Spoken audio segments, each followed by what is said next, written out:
Hi, I'm Roselyn Owen, and I'm doing a short series here on answering common questions that I get when I do live workshops with parents, grandparents, and leaders as well.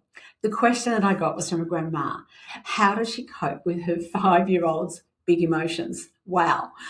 Don't you know that we all have the same struggle? You don't have to be 5. Sometimes they're 3 or 2 or 15, and the emotions are in full flight.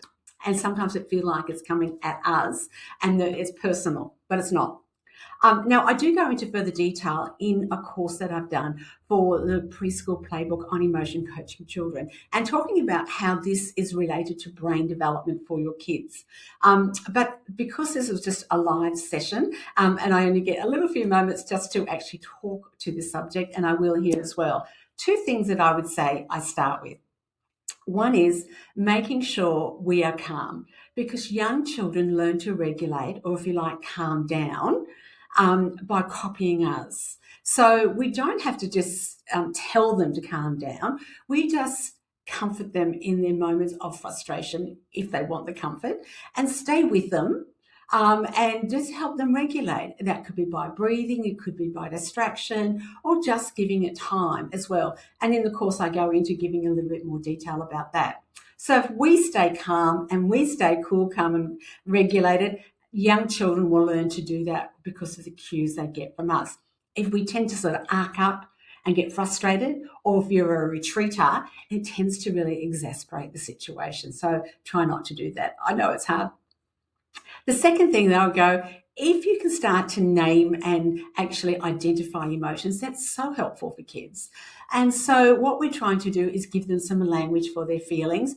And also there's a common thought about if you can name emotions, you begin to tame them, because somehow it just helps in the process of kids identifying what's going on and starting regulating. So try and identify it.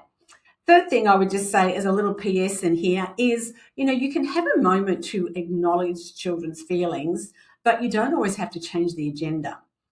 What do I mean?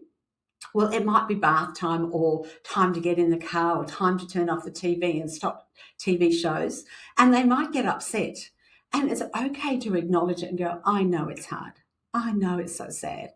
Without sarcasm, and just try and acknowledge their feelings, but you don't have to change the agenda. Don't give in always just because they're feeling sad if you can't, and you just have to keep going with the schedule that you've got planned.